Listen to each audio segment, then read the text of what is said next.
Hey guys, you've heard of the Young Turks podcast because you're listening to it right now. But make sure that you subscribe and give it a 5-star rating if you like it. Thank you for listening. All right, welcome to the Young Turks. Okay, so how was your weekend, Casper? It was all right. Okay, I'm giving away my cat later in the show. Okay. So fun for everybody. All right, look, usual madness. Trump, Fox News, but Fox News actually saying something good. The Just Democrats attacked.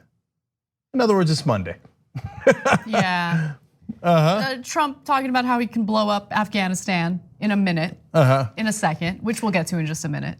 Look, now when I read a headline or anything related to Donald Trump, I automatically don't believe it. His percentage chance of lying is so much greater than the percentage chance of telling the truth that it doesn't matter what the headline, like it doesn't matter what he said. I automatically dismiss it as untrue. Aren't we so lucky that we hear from the president? Oh yeah, right? That's a story we're gonna get to later. It's awesome that we hear from him, even if he's lying to us. Okay, all right, we'll get to that. All right, let's do it. What do we got, Anna? Let's start with Iran. It's been a little while since we've done an Iran story. The latest in escalating tensions between the United States and Iran includes a claim by the Iranian government indicating that they have arrested 17 members of the CIA, or at least what they're referring to as spies who were spying on Iran on behalf of the CIA. Now, they provided some evidence, and right now it's a little unclear as to whether or not they're fibbing about this, but I'm more inclined to believe Iran as opposed to our own government under Donald Trump, and I'll explain why in just a minute. But first, let me give you the details. Iran said that its intelligence forces identified and arrested 17 Iranians suspected of spying for the CIA, and that some of them have been sentenced to death. An Iranian official said suspects were arrested in cities on the border, where he said they had traveled to meet with their foreign intelligence handlers. They encountered Iranian counterintelligence officers instead. Now, Secretary of State Mike Pompeo went on Fox News, Fox and Friends specifically, to talk about this, and here's what he had to say.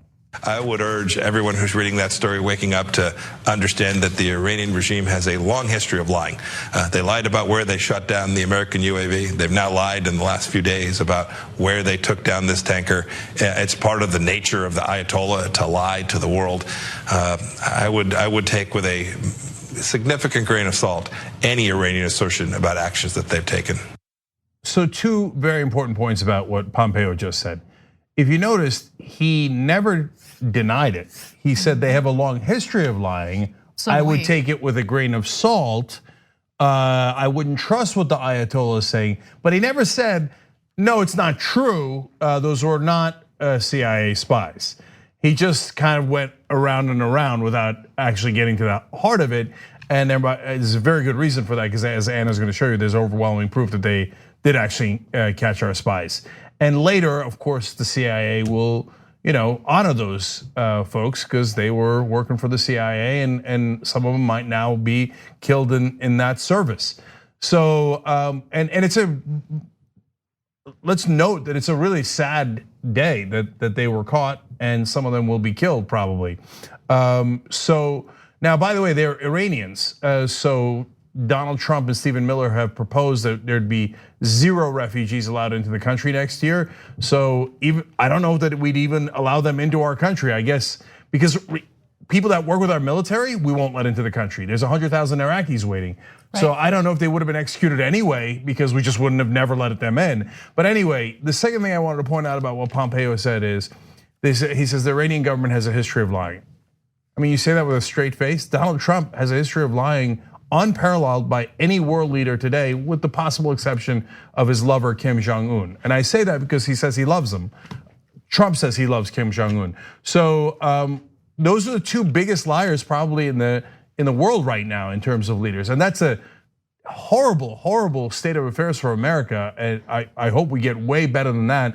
But do the Iranians have some history of lying? Of course, they're a government. All governments have a history of lying, and particularly the Iranians led by the Ayatollah and the mullahs. But our history of lying under Trump is far, far worse. So just to get into the evidence that the Iranians provided when it came to these people who got arrested, they actually offered state media published what it said were photos, business cards, and also cell numbers of the alleged handlers. So these are the foreign handlers that they were referring to earlier, members of RCIA. The photographs appeared to be taken from social media sites. Some of the individuals do hold diplomatic positions. And also the cards of two of the officials said they were posted to Vienna, a diplomatic crossroads that has long been a focus of US intelligence activity targeting Iran. So that's some of the evidence that they've provided, but that's just half the story. There's one other part that developed last week, and it has to do with Iran seizing an oil tanker. So they're admitting to this. In fact, they're just straight out saying, yeah, we seized this oil tanker. According to the Washington Post, Iran last week seized a British flagged oil tanker that it said had violated maritime rules following the detention of an Iranian vessel off the coast of Gibraltar earlier this month. And so as a result, British authorities are saying, look, if you're going to do any type of commerce through the Strait of Hormuz, you need to be accompanied. You need protection. You shouldn't do it. You shouldn't travel that way without added protection, because there's a lot of concern that the Iranian government is going to retaliate in one way or the other. Yeah, but I want to emphasize what Anna said there in the beginning, which is that we stopped one of their tankers first. Exactly. Yeah. So from here on out, most of the reporting will leave that part out, just so you know, okay? They'll make it seem like the Iranians acted first. They'll constantly mention the British tanker that they stopped without mentioning the Iranian tanker we stopped first. So this tit for tat is disastrous and eventually could lead to a terrible war, which of course some of Trump's advisors look forward to. Absolutely, and not just some of Trump's advisors, conservative members of the media. In fact, just take a look and pay close attention to the line of questioning that Pompeo is about to get in this next clip. Do you think our lack of action 2 weeks ago has emboldened the Iranians? They think they can get away with anything because they got away with taking out a $200 million drone and saw very little repercussion. No, I don't think that's the case at all. I think the leadership in Iran understands that America has the capacity to respond in ways that will protect American interests around the world. The president made the decision that he wanted to respond in a way that was restrained and prudent. I don't think Iran took this as a green light. I think I've seen intelligence that would indicate that. They understand that America is powerful. You've seen us move a few increased resources into the region. You've seen us respond in ways that are restrained. We don't want war with Iran. We want them to behave like a normal nation. Sure. I think they understand that, and I think the whole world is waking up to the fact that this threat is real. It's not just a threat against America. So, of course, in that clip, Pompeo is talking about the fact that Trump had ordered an airstrike against Iran and then called the airstrike off in the last second, which thank God he did. But I mean, I say thank God, but at the same time, A, I don't believe in God. Secondly, it's important to really take a good hard look at who Trump is as a leader. I mean, there is a lack of knowledge when it comes to these foreign policy issues, and there's also this knee-jerk reaction to any type of provocation. In fact, let's go to a clip of Trump talking about Afghanistan just recently. If we wanted to fight a war in Afghanistan and win it, I could win that war in a week. I just don't want to kill 10 million people. Does that make sense to you? I don't want to kill 10 million people. I have plans on Afghanistan that if I wanted to win that war, Afghanistan would be wiped off the face of the earth. It would be gone. It would be over literally in 10 days. Okay, so there's that. Yeah. I can wipe Afghanistan off the face of the earth. And remember, it's not just Trump's lack of knowledge or the fact that he has these knee-jerk reactions. He's also surrounded by war hawks like John Bolton. And sometimes he trolls John Bolton when it comes to his hawkishness. And I want to talk about that a little bit.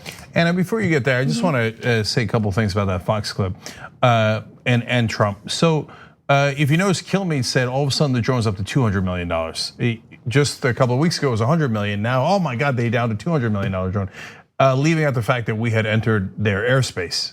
So If Iran had sent a $200 million drone into our airspace, what do you think we would have done? We would have shot it down and been incredibly proud of it, right? Second of all, I hope it's not $200 million to keep inflating the price. And if it is, my God, the money we're wasting for one little drone is $200 million. This is what's wrong with defense spending. But also on the Afghanistan clip, I mean, what kind of an idiot / monster goes around going, I could nuke a country, I could blow it all up, I could kill everybody in the country. Yeah, I know, we know that. We have the biggest nuclear arsenal ever created by man. We could also wipe out Japan if we wanted to. But why are you bragging about that? What a weird thing to say. Well, not only that, I mean, the way that he responded in that clip shows that he doesn't even really know why we're in Afghanistan in the first place. That's not to apologize or make excuses for it. We shouldn't be in the country. We shouldn't be doing what we're doing. But at the same time, Afghanistan is not our enemy, right, at the moment. Like, we're supposed to, I mean, he says the quiet part's loud. We're supposed to do nation building in Afghanistan. Yeah, we're supposed to be helping the Afghanis, liberating the Afghanis, and he's sitting there with, of course, a person sitting next to him in an incredibly awkward situation. So you go, I could kill them all. I could kill them all. Okay, I know, dude, but bring it down. And how would, I mean, it reminds me of the old quote from Vietnam: we liberated the village by destroying it. And so, yes, we could do that. Let's try hard not to. Finally, let's get to Bolton. As we all know, John Bolton happens to be very hawkish when it comes to foreign policy, and Donald Trump likes to tease him about it and troll him on it.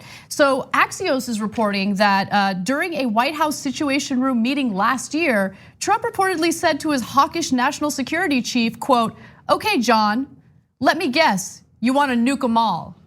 He also said at one point, turned to Bolton in an Oval Office meeting with the Irish Prime Minister and said, by the way, the Irish Prime Minister is in the room. He turns to Bolton and says, quote, "John, is Ireland one of those countries you want to invade?" Okay, this is crazy. All right, look, on the latter quote, if he's kidding around, right? And so I mind the kidding around less. Although the Irish Prime Minister's got to be like, what? What is going on here, right? So there's one more though. Yeah, but I'll get to the substance after the last quote. Oh, okay. So actually, this is a little bit about the substance. So he does it to troll him, but he also thinks having Bolton within his cabinet gives him leverage, right? So according to a White House official who spoke to Axios, he thinks that Bolton's bellicosity and eagerness to kill people is a bargaining chip when he's sitting down with foreign leaders.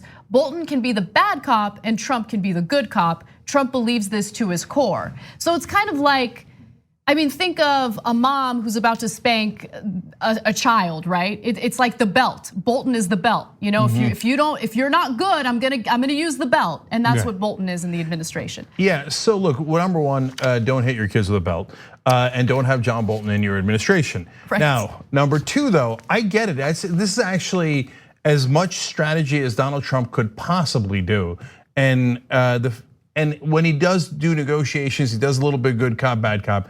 It's as far as I'll ever go in saying that he's ever got any strategy. And I understand some of the value in it. The problem is not the strategy. The problem is the person executing it. So if you had an intelligent, seasoned, reasonable person who had discipline executing good cop, bad cop, no problem, right? When you have a thin-skinned, deeply insecure guy executing it, well, then you've got trouble, because the question is who's playing who? If Trump is playing Bolton and doesn't intend to invade any of these countries, no problem. But if Bolton is playing Trump and can easily goad him into a war, well, then you've got massive trouble. And he does it all the time, internally, and then we see it from time to time externally, whether it's Bolton or Sean Hannity or other people at Fox News going, hey, you know what? Looks like they're messing with you. They're making you look weak, Donald. Are you gonna make you look weak? Oh, I mean, because I know you're really strong, Donald. There is one way you could show, you could obliterate them. And Hannity the other day was talking about, Trump will obliterate Iran and egging him on and egging him on. So as long as that mercurial child is in the office, we're still in a lot of trouble, especially with these kind of hawkish, insane advisors that even Trump himself says like to kill people. All right, let's switch gears and talk a little bit about Puerto Rico. There is an important update there. Puerto Rico's governor, Ricardo Rossello, has just announced that he will not seek re-election, but he does intend on remaining in office for the remainder of his term. Now, this is in response to mass protests calling for his resignation following news that the island is dealing with mass corruption. They're also very mad about the fact that Rossello was involved in text messages that had homophobic and other disgusting exchanges, which I'll get to in just a second. We did talk about that on the show earlier last week. Now, just to give you some information on this, he released a statement saying a huge portion of the population is unhappy, and I recognize it. I've heard you. I love the island and people. Today, I have the responsibility to direct my strengths and to find alternatives to that. With God, we may be able to move forward. So that with God, we may be able to move forward. So this is good. He should resign, absolutely. He had a press conference where he tried to explain himself and the text messages he was involved in. No one was buying it. And so it makes all the sense in the world for him to step down. There have been members, people who were in positions of power previously who have been arrested now because of the fact that they took $15 million in government money, federal money, and redirected it to their friends instead of doing the right thing and helping to improve the conditions on the island. So I was never buying Governor Rossello from the first day that he, I don't know why I'm being polite here, but seemed to be appeasing Donald Trump. Right after the hurricane hit, Trump was there and he's constantly applauding him and complimenting him. Look, I get it. If you don't, he won't give you any money. And so in a sense, if you were a good guy, you'd be taking a bullet for the people by kissing, all right, I'll say it, kissing Donald Trump's ass, right? But it didn't feel that way. In watching it, it seemed like he was, like the San Juan mayor was on fire, right? But Rossello would constantly say, yes, sir, maybe we have another sir, please, sir, yes, sir. No matter what Trump did, and no matter how much he insulted Puerto Rico, and no matter how much he kept funds away from Puerto Rico, et cetera. So I always had questions about him. And then, but onto the corruption, it's totally unsurprising, but I am annoyed at one significant thing here. Okay, $15 million given to your friends and political allies in the form of government contracts. Isn't that what we do all the time? Are you kidding me? Yeah. We give trillions of dollars to the political allies and friends of politicians in America. Why aren't they being protested around the clock? I mean, and so like it makes it seem like, oh wow, Puerto Rico is so corrupt. $15 million is child's play. The American politicians are literally 1,000 times, 100,000 times more corrupt. Lindsey Graham gives away trillions of dollars to defense contractors and the military-industrial complex and brags about it. And why? Because he gets money from them, gets campaign donations, independent expenditures. Trump does the same, Mitch McConnell, and a lot of Democrats too. Dianne Feinstein does it. Yes. So is Feinstein and Graham less corrupt than Rossello? No way. I would argue they're more corrupt. I mean, look at what's happening with the education department under Betsy DeVos and how she has basically done all sorts of favors for her for-profit college friends. I mean, so many favors that those for-profit college executives are now serving in the education department. So yeah, this corruption is part and parcel of how government is run in America these days. And so you're absolutely right about that. What made the story, I guess, for some worse was the fact that these text messages between Rossello and other, politicians were leaked. And so just to give you an example, in one of the messages, he reportedly referred to former New York City Assembly Speaker Melissa Mark Vivitrito, who is politically close to San Juan Mayor Cruz as whore. So he called women whores. In another message, the Puerto Rico governor mocked the fiscal oversight board established by Congress to oversee the territory's finances. Dear oversight board, go F yourself, he wrote. And it goes on and on. There were other things, there were homophobic things that he wrote in there as well. And so people were already angry, they were already protesting, but this was more fuel to the fire. Anything he said that was worse than Donald Trump? So, I mean, Donald Trump has said way worse things and is far, far more corrupt. I mean, Donald Trump ran a charity that wasn't a charity, that paid his legal bills and bought portraits of himself. He ran a fake university so that he would trick unsuspecting people of coming and wasting all of their money and giving them no education at all. They were not accredited, they had to shut it down. And then while in office, I can go on and on and on. So I guess what they're saying is Governor Rosella was stupid enough to not legalize bribery ahead of time before he did the bribery, or the corruption. Because that's what we did in America. That's exactly what campaign contributions and independent expenditures are. It's absolutely legalized bribery. So we get to criticize the Puerto Rican governor, and I'm glad that he's not gonna run for office again. But none of our politicians get to do that because 90% of them are significantly more corrupt than he is. We got to take a break. When we come back, we'll discuss Chuck Schumer's visit to the southern border and Trump's reaction to it. And then it turns out that Trump and Congress have come up with some sort of budget deal. We'll fill you in on that and more. We need to talk about a relatively new show called the Republic, or UNFTR. As a Young Turks fan, you already know that the government, the media, and corporations are constantly peddling lies that serve the interests of the rich and powerful. But now there's a podcast dedicated to unraveling those lies, debunking the conventional wisdom. In each episode of the Republic, or UNFTR, the host delves into a different historical episode or topic that's generally misunderstood or purposely obfuscated by the so-called powers that be, featuring in-depth research, razor-sharp commentary, and just the right amount of vulgarity. The UNFTR podcast takes a sledgehammer to what you thought you knew about some of the nation's most sacred historical cows. But don't just take my word for it. The New York Times described UNFTR as consistently compelling and educational, aiming to challenge conventional wisdom and upend the historical narratives that were taught in school. For as the great philosopher Yoda once put it, "You must unlearn what you have learned." And that's true whether you're in Jedi training or you're uprooting and exposing all the propaganda and disinformation you've been fed over the course of your lifetime.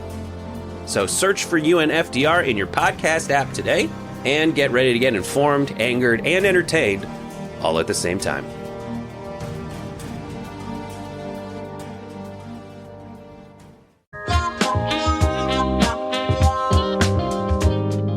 Welcome back to TYT, Anna and Cenk with you. Before we get to the rest of the stories, I just wanted to remind you of our awesome partners, starting with Aspiration. Aspiration is a fantastic financial organization that you should absolutely open an account with. This is a progressive place to keep your money. They won't charge you any fees. In fact, if you let them know, I don't want to be charged any fees, they will not charge you a single penny. And they also give you 2% interest on the savings account if you happen to open one with them. Only takes 5 minutes to open a free checkings account. Go to aspiration.com/TYT to do so. And then after you do that, go to tyt.com/free30, the number 30, and we will offer you 1 month of free TYT membership as an added bonus. I also want to let you guys know about another partner that we're working with, Squarespace. Squarespace is a wonderful place to go to if you're looking to create a new website. Maybe you want to create a website for your personal portfolio, you're looking for a new job. Go to squarespace.com/TYT and you'll get a 10% coupon with the service. Again, squarespace.com/TYT. All right, guys, we had a breaking news story we're gonna go to right now. So I'll read your tweets in the next segment. All right. Donald Trump has just announced via Twitter that the White House, along with congressional leaders, have reached a deal when it comes to the budget. So apparently the White House and House Speaker Nancy Pelosi reached a tentative 2-year budget deal that would actually raise spending caps by $320 billion and suspend the debt ceiling until after the election. So this debate will not have to happen until after the election on July 31st, 2021. And again, it will increase the budget $320 billion. In fact, Trump tweeted the following: "I'm pleased to announce that a deal has been struck with Senate Majority Leader Mitch McConnell, Senate Minority Leader Chuck Schumer, House Speaker Nancy Pelosi, and House Minority Leader Kevin McCarthy on a 2-year budget and debt ceiling with no poison pills That's an important part that we'll elaborate in just a minute. This was a real compromise to give another big victory to our great military and vets. Now, he mentions military and vets because he wanted to increase spending on the military, and that is exactly what he received through these negotiations. Also, there are people who are upset about this. Senator Patrick Leahy, a ranking Democrat on the Senate Appropriations Committee, is not happy. He said that he was furious with the deal and would not block Trump from using, he's furious because it will not block Trump from using the funds on the border wall. And some Republicans are upset as well, including Study Committee Chairman Representative Mike Johnson, who said he's angry that this package actually adds more money to the debt. Yeah, so I'm mixed on it. This story just came across the wires, as they used to say. So Internets. We're gonna have to study the details a lot to see what Pelosi and Schumer compromised on. Look, I'm not opposed to the idea of a compromise, and here when you look at it from a big picture perspective, they did get extra spending put in, which the Republicans claimed that they were dead set against. Trump claimed he was dead set against. So that appears to be a victory. Leahy, who in the old days was considered pretty progressive, these days probably considered a moderate, being this mad about it gives you pause. But every one of the right-wing groups is furious. They say, no, we shouldn't have given any extra spending, but they always say that. And so the reason they made the deal, I'll tell you that, that's the easy one. Trump, when he said he was gonna balance the budget, never meant it. And he likes to cut spending just to be cruel and rile up his base. So he's like, I don't know, let's cut money from things that help regular people. And people are like, yeah, right? But does he really wanna pick those bigger fights? Does he wanna make tough choices? Like, hey, well, if we're gonna give $2 trillion in tax cuts to the rich, should we cut the military? Well, he doesn't wanna make that choice. He just wants to, he's a con man. So he's like, yeah, you get everything. You get everything. The rich get their tax cuts. I don't touch the military. We don't touch any of our priorities. And so I'm not at all surprised he did this. And of course, he's blown up the deficit just like we told you he would. But it's not a matter of Trump. I told you any Republican would. I told you they never, ever meant balancing the budget. They don't. And I was proven right for the 1,000th time on this issue. The reason I frame it that way is because the mainstream media still is the marketing arm of the Republican Party, because in every article they'll talk about how the Republicans want to balance the budget. No, they don't. They've never balanced the budget. Do you know the last Republican president to leave office with a balanced budget? Dwight Eisenhower, okay? So the fun trivia fact for you guys to impress people with, they don't care about balanced budgets. It's all a lie.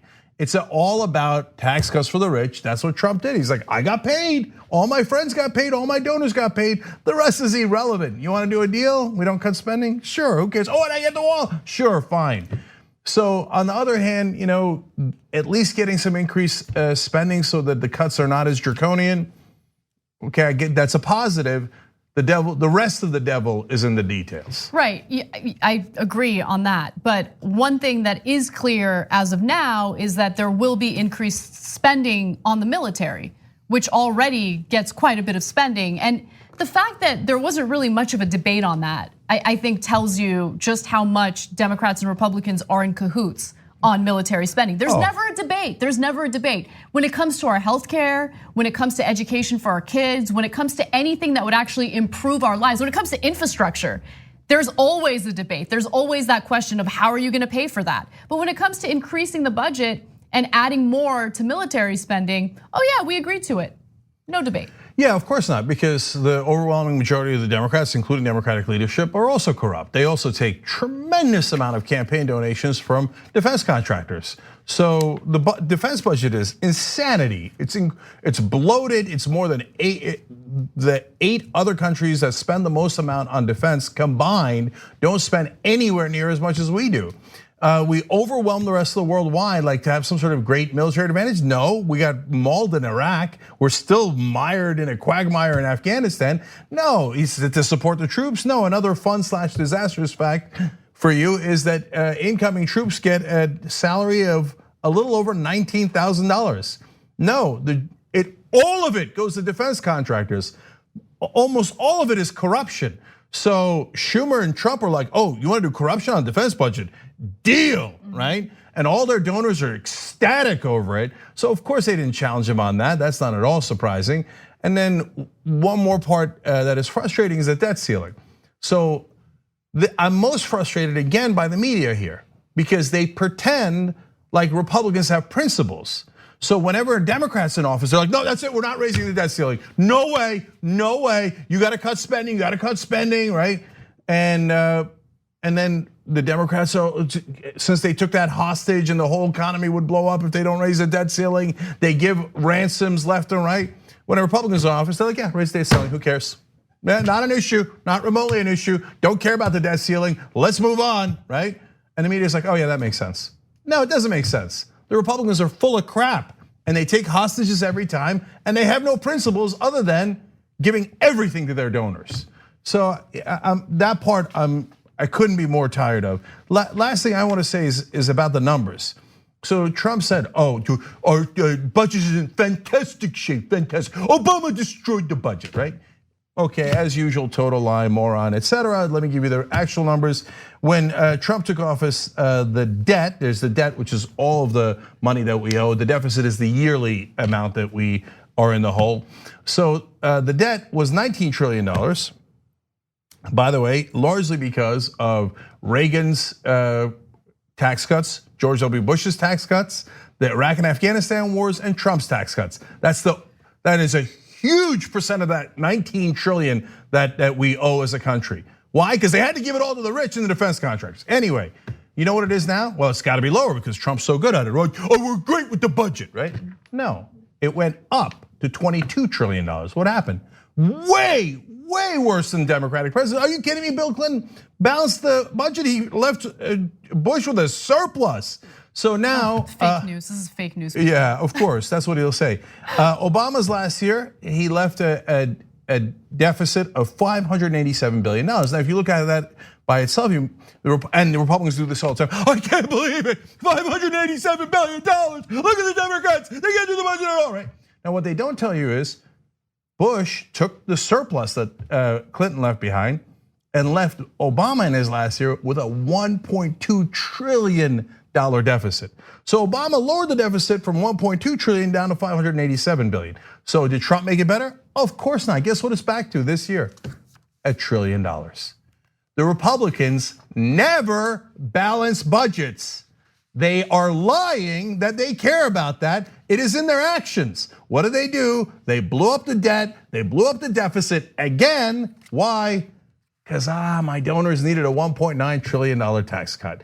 Media, do your job. Do objective reporting on what actually happens, not on the propaganda that the different parties give you. Let's move on to Chuck Schumer and what he did at the border over the weekend.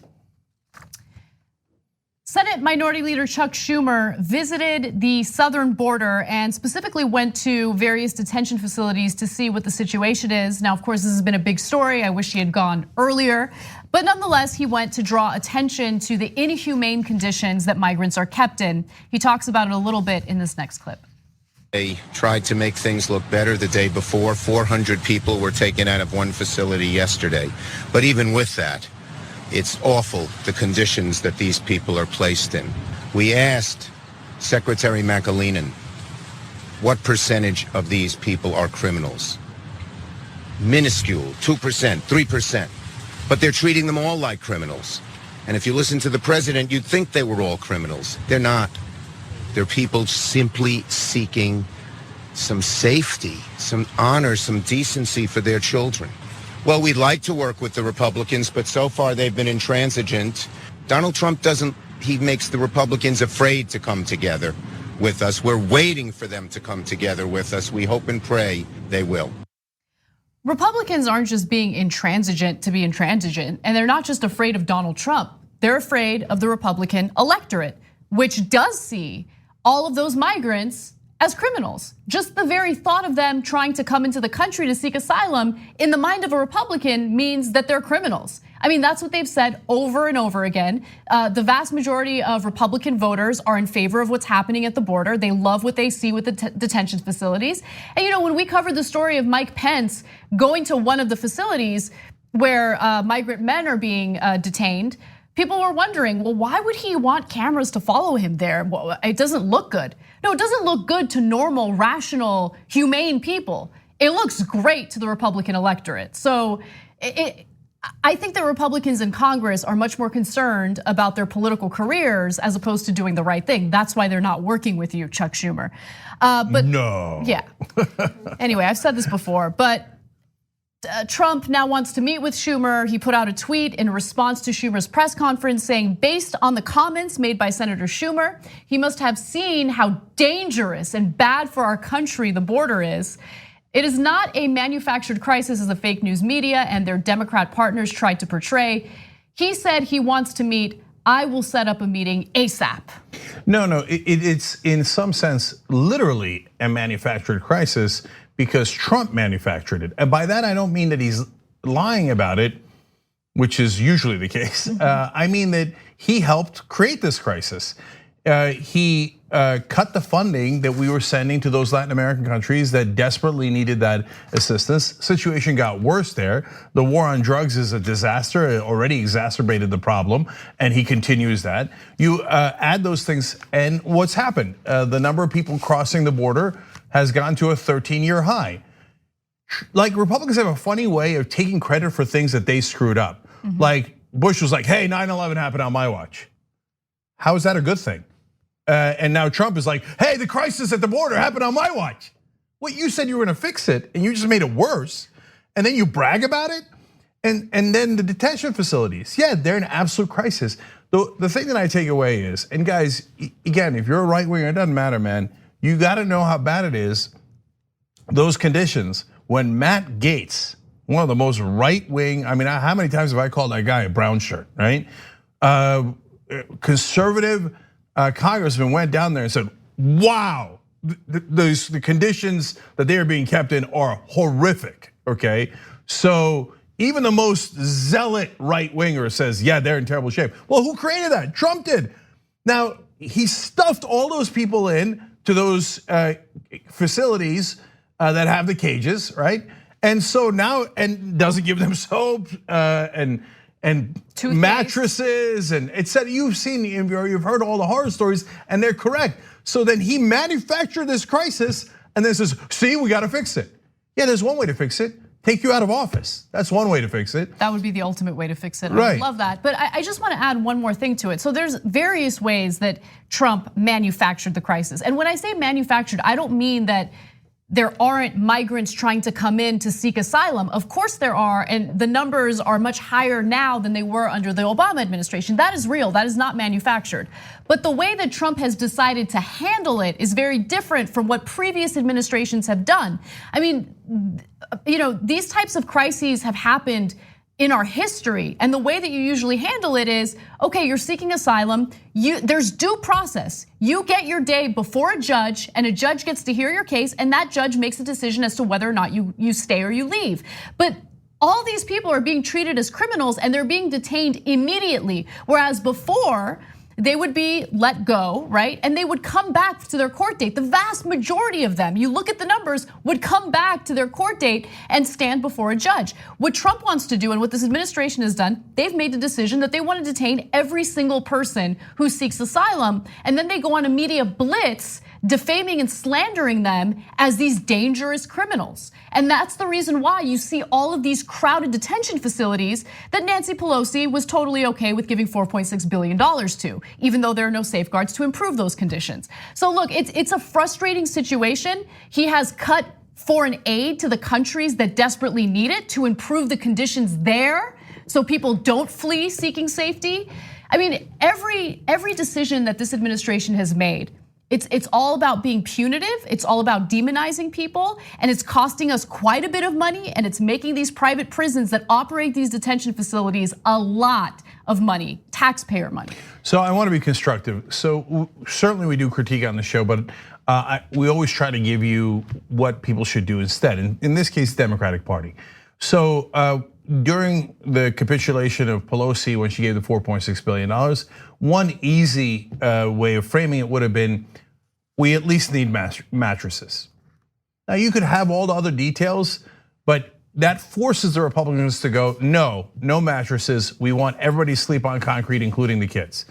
American people aren't going to eat as vicious as some of the Republican voters are. They're going to lose 3/4 of people. They're going to go, I mean, come on, Jesus, at least give them mattresses. I mean, we're not that cruel, are we? Right? So she could have gone in that easy rhetorical way, but no, as a usual, complete surrender immediately. By the way, if you didn't see my Wall Street Journal article about Nancy Pelosi's capitulation and how she doesn't represent Democratic voters, check that out. If you're watching this later on YouTube or Facebook, we'll put a link down below so you can click on it and have it be easy for you. She's not our leader. Okay, now for Schumer in this time around, because there's more budget talks, here's another easy way of framing it. Shoot, I had it now. I forgot it after I got riled up on Pelosi. Maybe you mentioned in that Wall Street Journal article. Oh yeah, I know I am. I was going to mention that at the top, and then I forgot. So that's going around lately. Do you want to take a quick break and remember? Yeah. Okay, we'll do it right after we come back. Sorry, guys.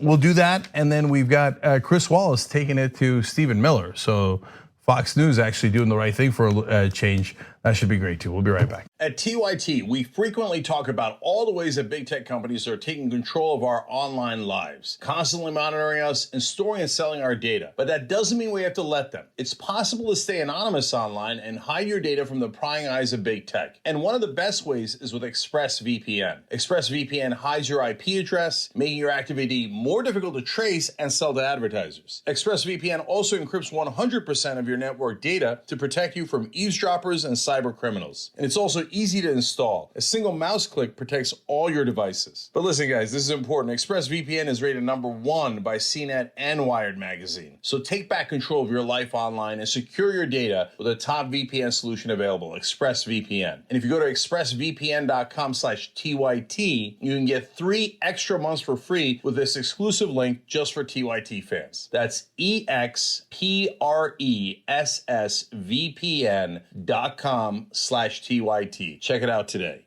We hope you're enjoying this free clip from the Young Turks. If you want to get the whole show and more exclusive content while supporting independent media, become a member at tyt.com/join today. In the meantime, enjoy this free segment.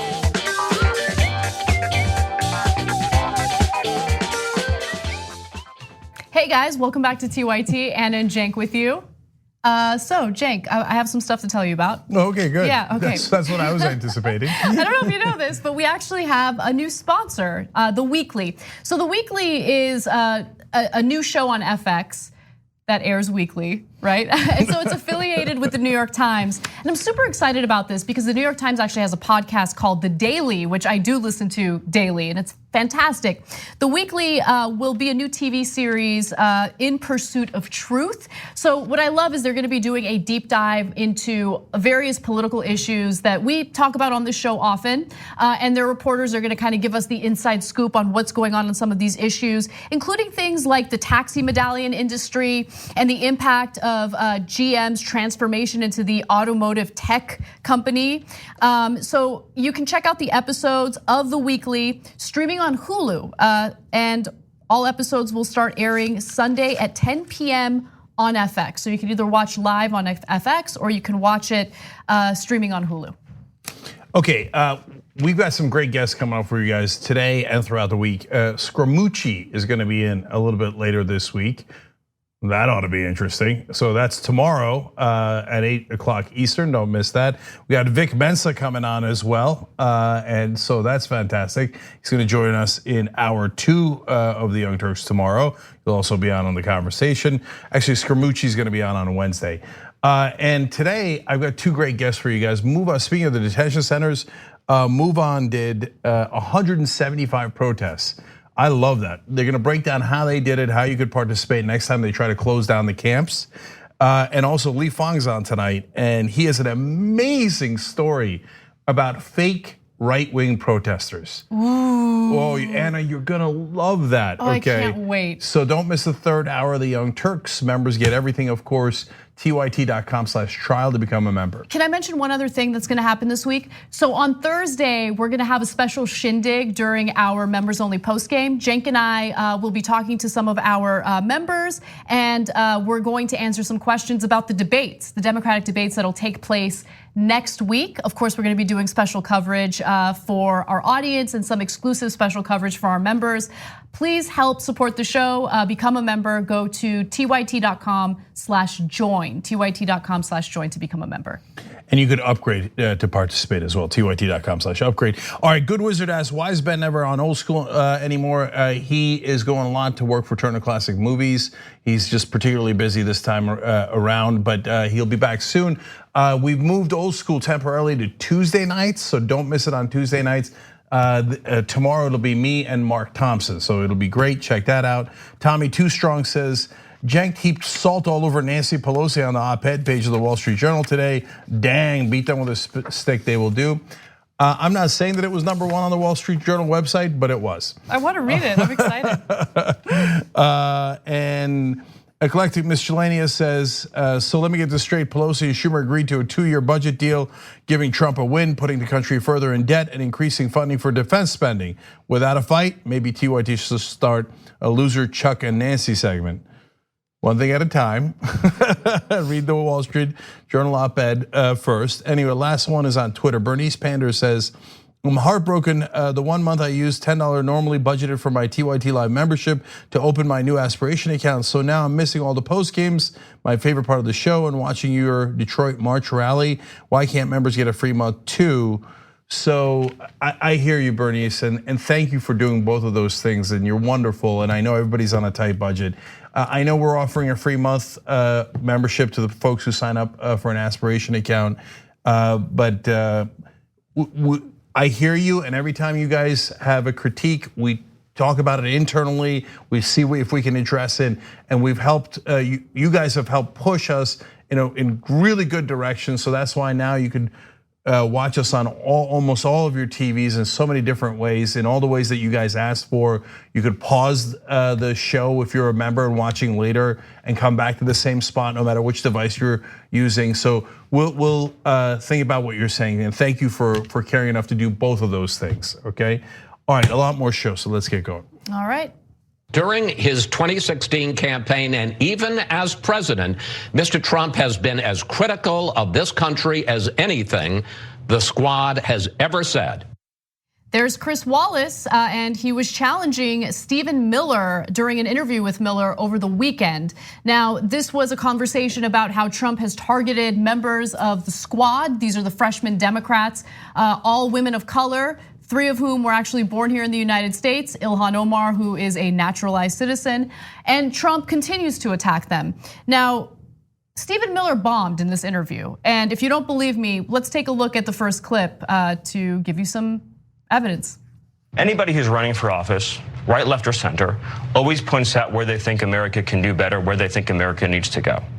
But there's a fundamental distinction between people who think that we need to lean into and strengthen America's core values, whether it be our constitutional values, the rule of law, the principles of Western civilization, or people who think that we basically need to turn America into Venezuela. For example, wait. First, wait. Yeah, wait a minute. The fact of the matter is that people can have a legitimate difference of opinion about policies, whether we want to go one way, we want to go another. Under the Constitution that you so believe in, and I believe in, the First Amendment allows everybody to say it. We're not talking about constitutional rights. The president said that President Obama has been the most ignorant president in our history. When asked about Putin, he said, there are a lot of killers. You think our country is so innocent? That isn't, his view. That's being sharply critical of the United States. So I'm going to give you some more examples of how much Trump hates the country in just a minute. But before I do, Cenk, do you want to jump in? Yeah, so look, Chris Wallace, as usual these days, doing a really good job of holding the Trump administration officials accountable, and they're not up to the task. So what did Stephen Miller do? He went back to, hey, if you believe in Western civilization. That's just another code word for wink, wink towards the nationalists that they're trying to appeal to. Look, there's a lot of wonderful things about Western civilization. There's also wonderful things about Eastern civilization. Oh, you never hear that, right? Do you ever hear Trump people going, my God, the 5,000 years history of China, it's amazing. Eastern civilization is wonderful. No, they're always talking about Western civilization. And it's not because they actually believe the libraries built by the Romans and the Greeks were fantastic. And I can't believe, the different advances of science, et cetera. No, it's about appealing to their white it's about dividing voters. people. Let's keep it real. Yes. Like that kind of language is meant to divide, to draw in their heads a distinction between the United States, Europe, and the rest of the world. And it's meant to feed into the whole fear mongering that we see from the right wing all the time. That's the way that they win elections, by scaring people about the others. Yeah. Two more things here. One is Stephen Miller, I hate this conversation about 3 out of the 4 were born in America. That's true. And that's why telling Ayanna Pressley to go back to her country, she's African American. What the hell are you talking about? And unfortunately, a lot of African Americans do hear that, because what racist people who say that are saying is America's white and we own it. So I don't care how long you've been here. I don't care how you got here. It's my country and not yours. Not yours. You don't have the same rights as me, which is why Wallace is bringing up the Constitution. That's not what the Constitution says. And so they don't really believe in the Constitution. They believe in white nationalism. But so what that Ilhan Omar was born outside of the country? And I got a particular bone to pick here because I was born outside the country. But naturalized citizens chose America. That actually shows more patriotism than anything else. We said we don't want to be in the old country. We want to come to this country because we believe in and love the idea of America, and we want to help improve it. And exactly. we're 100% citizens. I don't give a rat's ass where dumbass Stephen Miller was born. The guy doesn't love America. He hates the idea of America. He wants to live in a white nationalist country. That's not what the Constitution says. That's not what our flag stands for. So Stephen Miller, pick a country on the map and get the hell out of here, because you don't believe in America. So why don't you leave?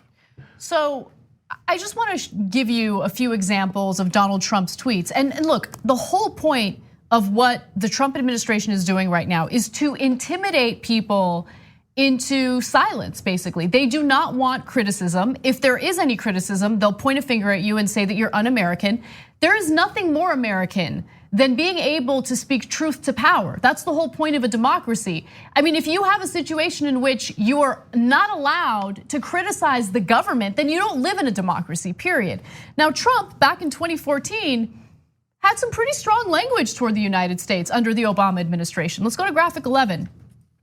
The United States under President Obama has truly become the gang that couldn't shoot straight. Everything he touches turns to garbage. So there's Trump referring to the United States as garbage. Get out, leave right now. Go back to Scotland or wherever the hell you're from, Germany. Get out, you don't love this country. I'm just using Republican logic. Let me give you more. We are building other countries while our own country is going to hell.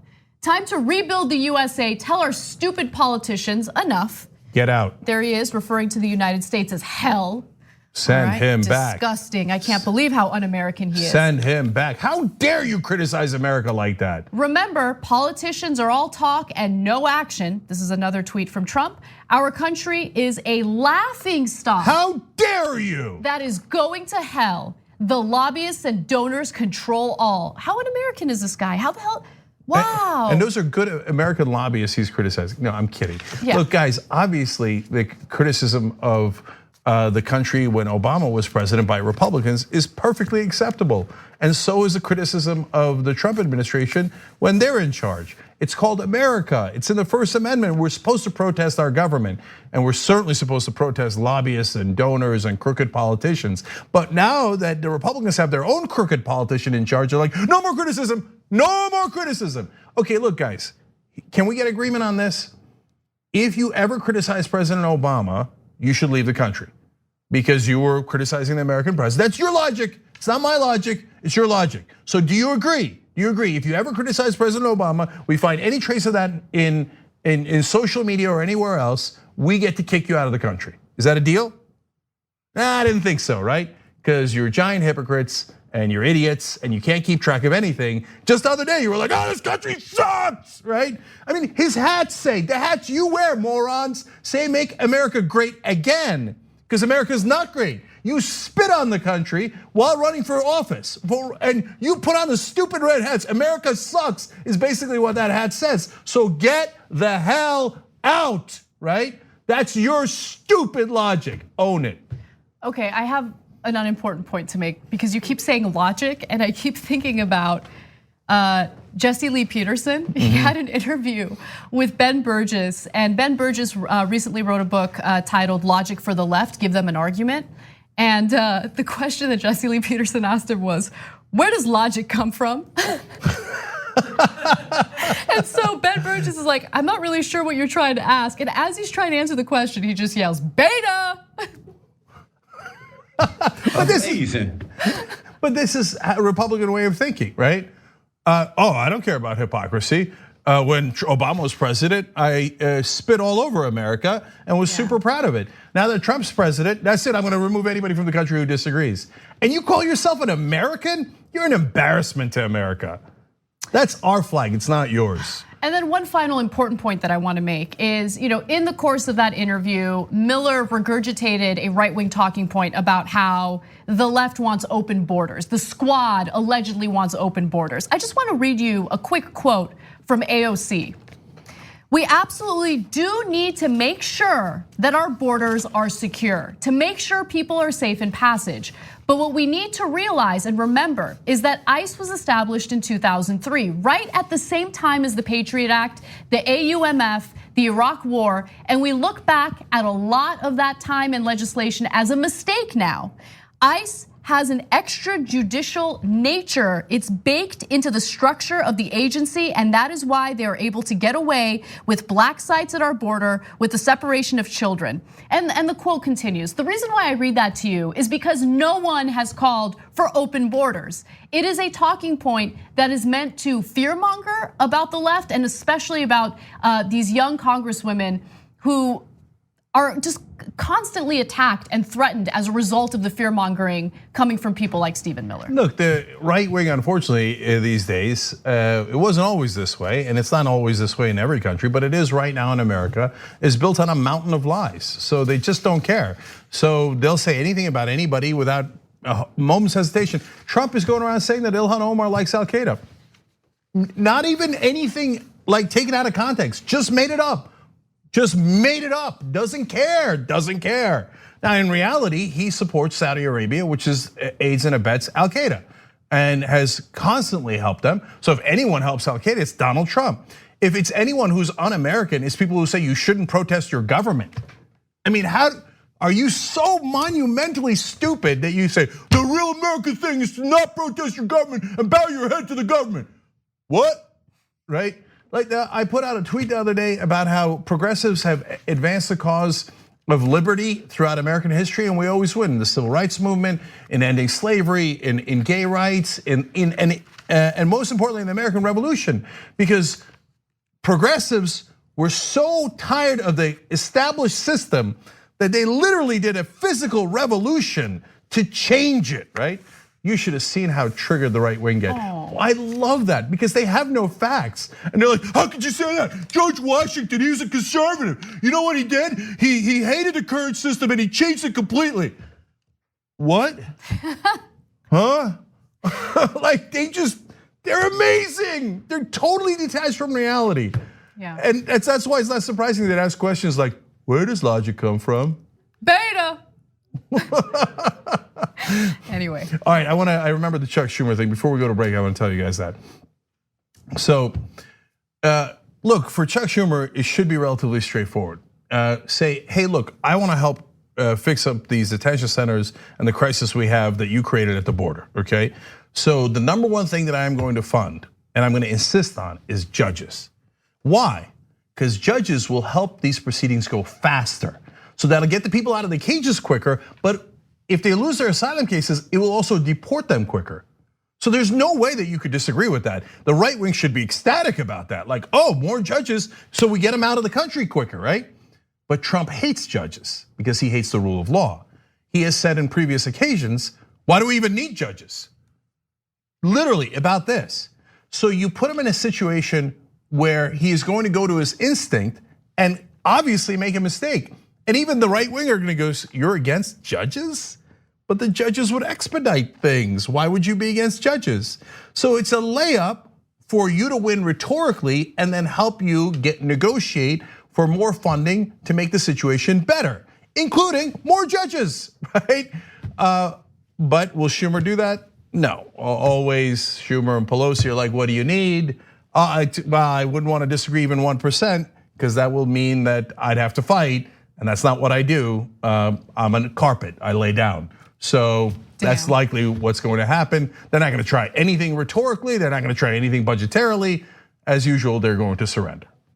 All right, we got to go to break. But when we come back, a cop threatens or incites violence against freshman Democrats, AOC in particular. Is he going to face any consequences? I don't know. We'll see when we come back. Thanks for listening to the full episode of the Young Turks. Support our work, listen ad-free, access members-only bonus content, and more by subscribing to Apple Podcasts at apple.co/TYT. I'm your host, Cenk, and I'll see you soon.